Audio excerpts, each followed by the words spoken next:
Oke, Assalamualaikum warahmatullahi wabarakatuh. Waalaikumsalam. Kawan-kawan semua yang setia membersamai kami, terima kasih atas kehadirannya, dan kita tadi sudah menyelesaikan pembacaan permohonan dari pra peradilan atas nama Mas Roy, ya. Roy Suryo Noto di Projo, tapi depannya KRMT. Dan ini terkait khusus pasal 32 ayat 1 Undang-Undang ITE, Undang-Undang nomor 11 tahun 2008. Karena undang-undang ini secara zalim itu menersangkakan Mas Roy dengan ancaman hukuman 8 tahun penjara. Padahal kami menengarai tidak ada bukti permulaan yang cukup yang bisa digunakan untuk menggunakan undang-undang ini sebagai dasar penersangkaan Mas Roy. Nah, untuk memberikan kehormatan kepada teman-teman yang lain yang tadi tidak sempat membaca opening ini, saya akan berikan kepada Mbak Soraya. Silakan, Soraya. Silakan. Ya. Assalamualaikum warahmatullahi wabarakatuh. Waalaikumsalam. Alhamdulillah, pagi ini kita semua sudah melaksanakan satu proses peradilan, dan harapan kita pra peradilan ini semuanya berjalan dengan lancar, lugas dan cepat. Itu harapan kita semua. Dan semoga apa yang dipersangkakan oleh pemohon hari ini dan nanti pada putusannya dibebaskan, dimohonkan untuk dibebaskan kepada majelis hakim. Itu harapan kita semua. Jadi untuk itu, untuk lebih lanjut, kami mempersilahkan kepada rekan saya yang lain, Saudara Gofur, untuk menjelaskan. Nah, nanti dulu. Ada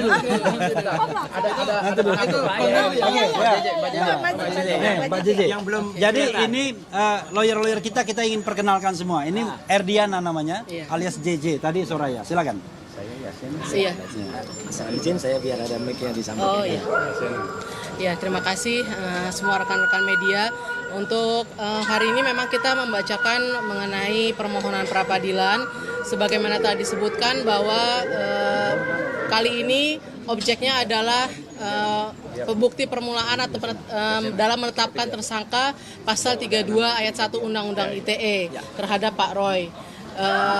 Sekali lagi mungkin kami berharap agar pra-peradilan kali ini memiliki jalan yang lurus juga dan berakhir baik seperti yang diharapkan, karena permohonan pra-peradilan ini kita ajukan sudah melalui pemikiran dan pertimbangan yang solid, sehingga kami harapkan putusannya adalah baik dan benar. Terima kasih. Oke, iya, berikutnya ini walaupun sedikit nggak apa-apa. Ini Pak Yasena, lawyer kita juga, dari singkatan dari Yaya Satya Negara. Bismillahirrahmanirrahim. Assalamualaikum warahmatullahi wabarakatuh. Terkait dengan pasal 32 ayat 1, tadi sudah dibacakan panjang lebar ya. Di situ kaitan dengan masalah ijazah digital. Ya, digital. Nah, yang dipersangkakan ke beliau ini digital. Nah, beberapa kali tampil di media bahwa ijazah digitalnya Bapak Insinyur Joko Widodo dipotong-potong katanya. Yang dipotong-potong apanya? Ya, ijazah yang asli ada di siapa? Kalau ada. Ya, ijazah yang asli ada di siapa? Kalau ada, itu analog. Ya, yang dipermasalahkan sekarang ijazah digitalnya. Digital punya siapa? Itu punya Dian Sandi yang meluncurkan. Ya, kenapa harus ditersangkakan kepada klien kami? Dian Sandi yang harus dicari. Ya, itu pasal 32 ayat 1, makanya kami peradilankan. Karena ada yang tidak cocok, tidak pas mempertersangkakan klien kami Bapak KRMT Roy Suryo Noto di Projo. Mohon bantuan doanya, kan ini sesuatu kesalahan, kekeliruan penerapan pasal, dan ini boleh dikatakan adanya penyelundupan pasal dengan kasus yang dilaporkan kepada klien kami. Terima kasih. Assalamualaikum warahmatullahi wabarakatuh. Ya, kalau Pak Kombes ini marah-marah, maklum mantan polisi dia. Berikutnya Ristan dulu ya, sebelum Abdul Ghafur. Ya, Sini. ya. Kita kasih kesempatan dulu teman-teman. Oke. Ya. Oke. Ini namanya Ristan Simbolon. Terima kasih ya buat rekan-rekan yang sudah menunggu.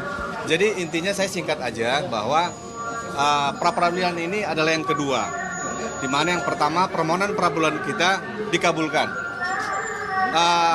Keinginan kita, harapan kita dalam pra-peradilan yang kedua ini biar dapat berjalan lancar ya dalam melaksanakan segala apa yang kita lakukan. Semoga harapan kami yang pada peradilan kedua ini tetap dapat dikabulkan seperti yang pertama. Itu aja harapan kami. Begitu. Terima kasih, Bang. Oke, sebelum Mas Roy, kita Mbak Betty mau ngomong. Mas Roy. Enggak, nanti sebelum Mas Roy. Enggak, Mas Roy nanti terakhir ya. Ya, oke lah. Mas Gafur dulu ya. Assalamualaikum warahmatullahi wabarakatuh, rekan-rekan media.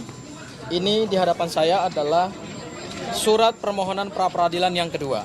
Jadi seperti yang tadi ditegaskan oleh Bang Ristan, ini permohonan pra-peradilan kami yang kedua dan yang kami uji adalah pokok perkara. Kalau pada permohonan pra-peradilan pertama yang diuji itu adalah upaya paksa penangkapan, penahanan, penggeledahan dan alhamdulillah sudah dikabulkan. Sekarang kami masuk kepada pokok perkara, yaitu kami ingin menguji bukti permulaan atau alat bukti yang digunakan oleh penyidik Polda Metro Jaya dalam menerapkan pasal 32 Undang-Undang ITE. Kami menantang Polda Metro Jaya untuk membuktikan dalam sidang pra-peradilan ini apakah mereka mempunyai bukti yang cukup atau tidak untuk menetapkan Mas Roy sebagai tersangka dengan pasal pidana yang ancamannya terberat, yaitu 8 tahun penjara. Ataukah jangan-jangan memang itu adalah suatu pasal entertain yang tidak diperkuat dengan bukti yang kuat, bukti permulaan yang cukup, atau dua alat bukti yang sah, hanya karena pelapornya adalah Insinyur Joko Widodo yang kita tahu adalah mantan Presiden Republik Indonesia. Yang pertama. Kemudian yang kedua, dampak dari pra-peradilan yang kami mohonkan ini tentu sangat serius. Ya, tentu sangat serius.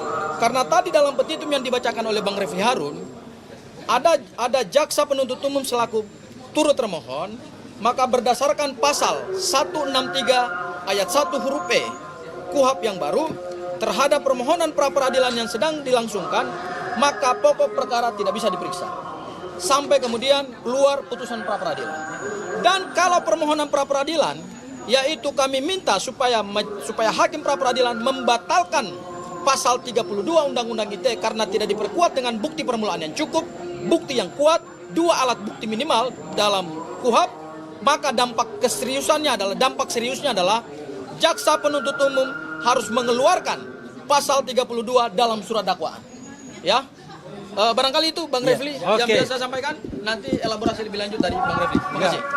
Kita sampai pada saat yang berbahagia. Oke. Dengan selamat sentosa mengantarkan Mas Roy untuk berbicara. Assalamualaikum warahmatullahi wabarakatuh. Waalaikumsalam. Ya, rekan-rekan sekalian, tadi sudah kita dengar secara detail, secara teknis apa yang sudah disampaikan oleh para kuasa hukum saya di dalam permohonan pra-peradilan kedua. Jadi ini sebenarnya kenapa kalau teman-teman tanya kenapa hanya singkat atau hanya satu? Meskipun singkat, ini terdiri dari 24 halaman tadi yang kita baca, ya. Yang kemarin lebih dari 30 halaman. Dan singkat tapi ini sangat bermakna. Karena ini kalau kata Mas Gafur tadi, ini disetujui atau ini dikabulkan, maka itu akan berpengaruh kepada didakwakannya pasal 32 ayat 1 kepada saya. Karena alasannya tadi jelas, Pak Yasena tadi juga sudah mengatakan apa yang nanti akan diuji itu tidak berkesesuaian antara barang fisik, barang analog, dan barang digital. Jadi harapan kami ya teman-teman semua, kalau tadi ada yang pagi-pagi ada yang bertanya, apa yang mau kita harapkan dengan ini? Ya, kita berharap agar ini bisa mematahkan nanti pada pokok perkara. Ya, meskipun kita meskipun kita nanti akan masuk ke sana. Ya, nah ada hal lain yang penting untuk saya sampaikan karena banyak sekali pertanyaan ke saya. Pada saat yang sama, ya, ketika kami melakukan permohonan pra-peradilan ini, ya, ada kawan-kawan lain yang sedang melakukan audiensi, ya. Alhamdulillah kalau itu audiensi, karena tadinya mau melakukan aksi di depan Komisi Yudisial. Yang melakukan audiensi, saya terus terang dalam hati kecil, saya juga mengatakan terima kasih kalau rekan-rekan masih mau berjuang untuk saya dan Dr. Tifa. Tetapi di antara teman-teman itu dalam tim advokasi anti kriminalisasi dan akademisi, ada yang sudah juga sebenarnya memohonkan atau mundur dari saya, sudah mengirim surat permunduran ke saya. Tapi masih ada di situ juga. Jadi menurut saya, tolong teman-teman di TAKA juga terima kasih atas masih mau membela saya. Tapi tolong tegas, kalau masih mau bela, katakanlah bela. Kalau mau mundur, katakanlah mundur. Ya, karena sudah ada surat mundur ke saya, tapi orangnya masih ada di dalam itu. Ya, termasuk juga Pak Jenderal Sunarko yang ada juga dalam audiensi. Terima kasih Pak Narko. Cuman tolong lain kali ya, saya juga karena beberapa jam yang lalu saya juga kirim agenda resmi kita di sini. Jadi sebaiknya kalau kita dikoordinasikan dengan baik ya, itu mereka mungkin akan bisa dikoordinasikan mungkin setelah Jumatan. Lah kalau setelah Jumatan kan saya juga bisa ada di sana gitu loh. Jadi tidak berbarengan. Tapi oke lah, apapun saya menghargai niat baik itu, tetapi tolong semuanya lebih terukur, lebih terarah agar tidak ada yang nanti akan mempertanyakan, Mas kok bisa ada di sana, ada di sini. Semuanya tujuannya baik, tapi tujuan baik itu tolong disampaikan dengan hal yang strategis. Tapi sekali lagi, agenda resmi kita di sini adalah soal pengajuan pra peradilan dan tentu saja harapannya ini akan baik untuk kita semuanya. Jadi kalau baik untuk kita semuanya, tidak ada lagi yang terpisah-pisah. Ini kasusnya sebenarnya kaos lama, tapi nggak apa-apa. Kaos lama itu masih tetap aktual, karena kalau kemudian ada yang ke sana, ada yang ke sini, itu bagaikan apa? Bagaikan tuyul-tuyul dulu. Nah, ini dulu ada tuyul yang beda nasib. Ada yang ke pra peradilan, ada yang ditinggal. Nah, jadi supaya jangan sampai ada yang merasa tertinggal, ayo kita bersama-sama. Musuh kita ada di luar sana. Musuh kita adalah ijazah palsunya Jokowi, ya. Bukan kemudian musuh kita ada di dalam ini. Jadi kalau ada di dalam, nanti ada di dalam. Musuh kita yang bergambar ini. Nah, itu ya. Sekian, terima kasih. Wassalamualaikum warahmatullahi wabarakatuh. Terakhir, ya ini ada calon ahli kita, ya, Mas Didit, Dr. Didit Wijayanto Wijaya. Silakan. Oke, terima kasih semua ya. Supaya nggak bingung ini nanti yang akan diterangkan atau diperjuangkan oleh Mas Roy di sini adalah kalau Mas Roy ya ini bukan dibilang benar salahnya. Bukan itu. Jadi kalau sekarang Mas Roy dituduh mencuri misalnya, jadi harus ada saksi. Jadi si termohon ini, penyidik ini mestinya punya saksi-saksi. Itu harus ada dulu. Harus ada yang melihat Mas Roy manjat pagar, lompat, kemudian temboknya dilewatin, kemudian kembali lagi bawa laptop, bawa sepeda, bawa apa. Nah, sekarang ini kita bertanya, mana itu? Karena apa? Karena saya dapat info dari PH, dari tim kuasa hukum, advokat, mereka itu sudah melihat laporan polisi yang dibuat Pak Jokowi. Jadi di sana harusnya ada saksi yang melihat Mas Roy itu merubah-rubah, mencuri dulu dong dokumennya Pak Jokowi. Dia mencuri dulu, kemudian dia robah-robah, ditransmisikan lagi. Dan Pak Jokowi harus tidak punya lagi dokumen tersebut. Karena sudah rusak. Sudah hilang, sudah rusak. Dirusak sama Mas Roy. Apakah itu caranya dengan offline mencuri atau dia dengan menghacking? Ya, itu harus ada saksi-saksi yang melihat.